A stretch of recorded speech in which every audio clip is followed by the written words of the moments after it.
Selamat siang untuk dosen, asisten, dan teman-teman semua. Kami dari kelompok 2 akan mempresentasikan tugas besar kami, yaitu Automatic Drainage Nets.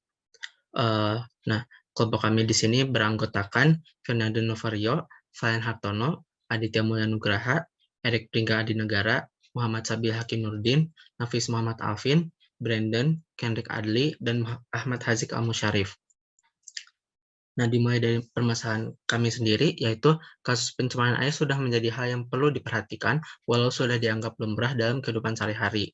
Nah, di sini kami mengambil contoh dari Sungai Cikapundung dan anak sungainya.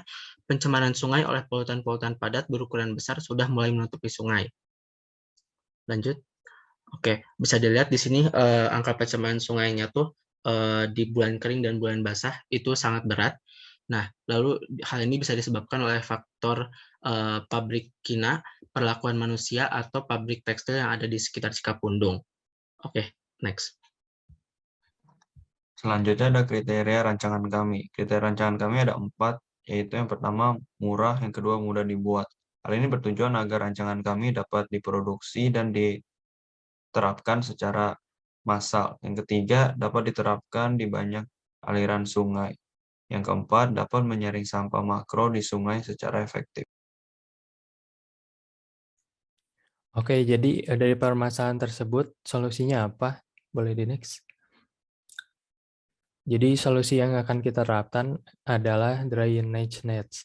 Net penjaring atau net drainase adalah jaringan yang berfungsi untuk menyaring polutan padat besar atau sampah makro pada saluran air sehingga mampu mengurangi penyumbatan pada aliran sungai.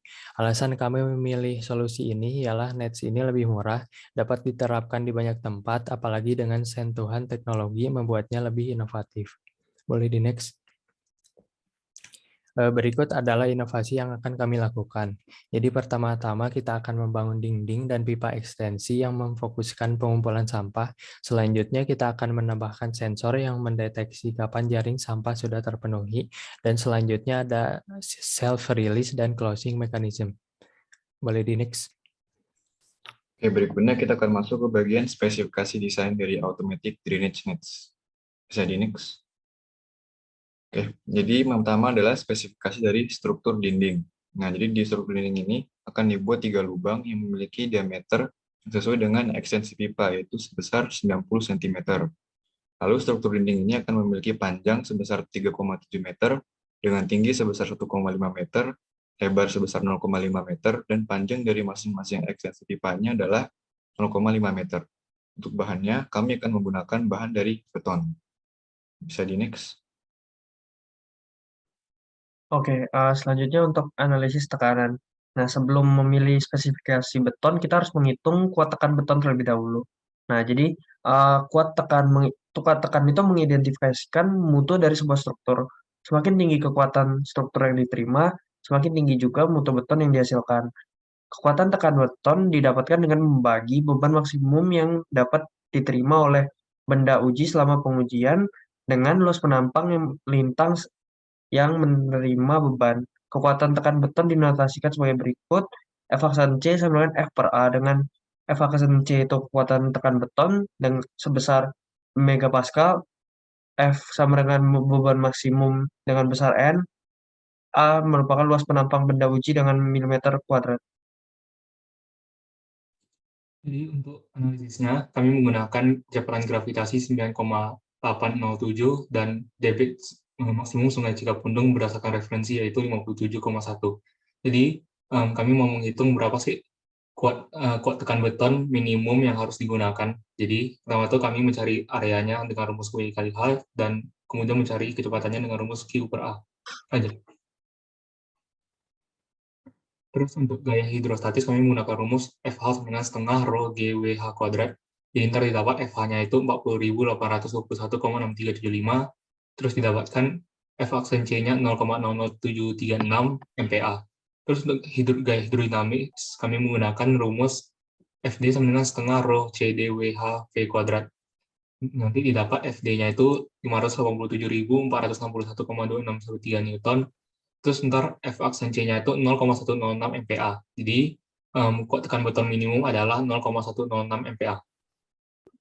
Berdasarkan perhitungan, kami memutuskan untuk memilih beton K350 FA dengan beberapa pertimbangan, yaitu beton K350 memiliki kuat tekan F-aksen C setara 31,2 megapascal. Selain itu, beton K350 biasanya digunakan untuk saluran air atau drainase. Nah, bahan FA atau fly ash dapat terhidrasi pada air yang kemudian mempengaruhi hidrasi beton, sehingga tingkat kerapatan beton semakin tinggi dan pori-pori yang terbentuk pada beton semakin mengecil. Nah, ini untuk desain ekstensi pipa kami. Ekstensi pipa yang terbuat dari beton ini dilengkapi dengan 4 hook, di mana setiap hook ini akan disambungkan ke controller box untuk self-closing mechanism. Net yang memiliki karabiner akan terikat pada hook. Ketika sensor menyala, hook ini akan terbuka dan net akan terlepas. Max. Oke, lanjut lagi dengan jaring drainase net-nya sendiri. Jadi jaringnya ini terbuat dari polietilena dengan pola square mesh. Lalu satu jaring ini dapat menampung 100 kg sampah dan bervolume 1.780 liter. Nah, jaring ini juga dilengkapi oleh lacing atau simpul yang nanti akan digunakan untuk mekanisme di self-closing-nya itu sendiri.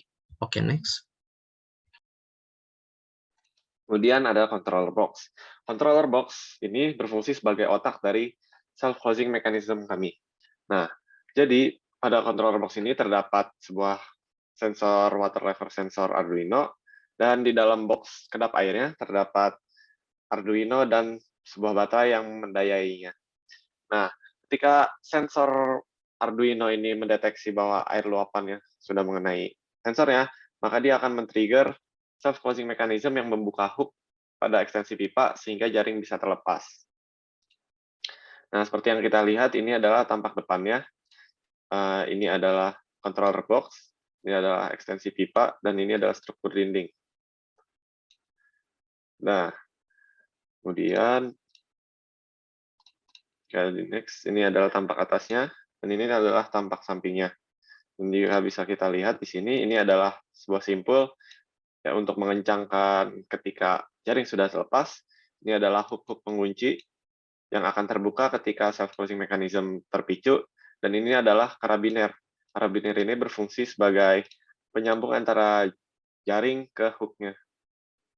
Oke. Total biaya yang dibutuhkan untuk membuat satu sistem ini, yang terdiri dari struktur beton, 3 buah ekstensi pipa, jaring, karabiner, hook, dan biaya pembuatan betonnya, seperti sewa alat dan tenaga kerja, dibutuhkan 27.768.000. Harga ini sangat murah relatif terhadap manfaat yang akan diberikannya. Dan ini adalah animasi dari desain kami.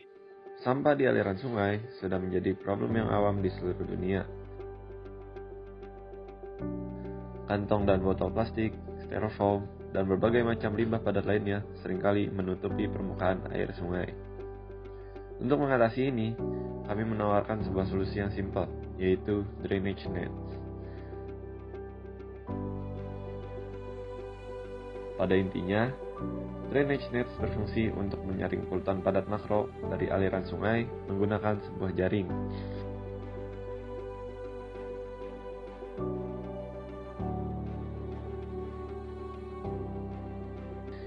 Sistem drainage nets ini terdiri dari struktur dinding, ekstensi pipa, jaring, dan controller box.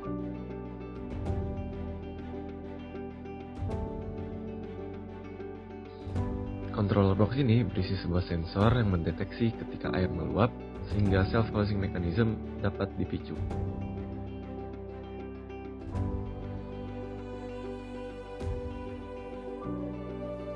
Self-closing mechanism sendiri terbagi menjadi 2 tahap, yaitu ketika jaring dilepas dari hook pengunci dan ketika simpul mengencang saat jaring terbawa oleh arus. Kemudian akibatnya jaring pun tertutup erat sehingga sampah yang sudah terkumpul tidak keluar. Lalu ada kelebihan desain kami. Yang pertama ini ada simplicitas, di mana komponen-komponen yang kami gunakan itu sangat sedikit, tidak banyak, dan semuanya itu sangat simpel. Yang kedua ada fleksibilitas, di mana desain yang kami buat ini sangat mudah diterapkan untuk di berbagai macam aliran air. Yang ketiga ini minim perawatan karena simplicitas tadi. Kalau yang keempat ini murah karena memang bahan yang kami gunakan itu tidak banyak.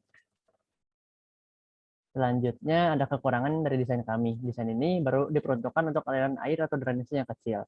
Yang kedua, pembersihan drainage nets ini masih dilakukan dengan sedikit automasi. Yang ketiga, air bisa saja mengikis beton atau mengkaratkan besi pada dinding sehingga malah bisa mencebarkan air lagi. Yang keempat, desain ini belum termasuk pengangkatan dan pengolahan sampah secara lebih lanjut. Tapi kami juga memiliki solusi untuk kekurangan itu. Yang pertama, untuk aliran air yang lebih besar, dapat dilakukan riset secara lebih lanjut untuk mengembangkan struktur beton dan drainage nets-nya itu sendiri. Kalau yang kedua, ada otomasi dapat dikembangkan lebih banyak lagi, agar dalam perawatannya tentunya akan menghemat biaya. Yang ketiga, perawatan dinding beton dan ekstensi dengan pembersihan atau pelapisan cat anti karat. Yang keempat, adanya kren kecil dekat sungai untuk pengangkatan dan pengolahan sampah secara lebih lanjut.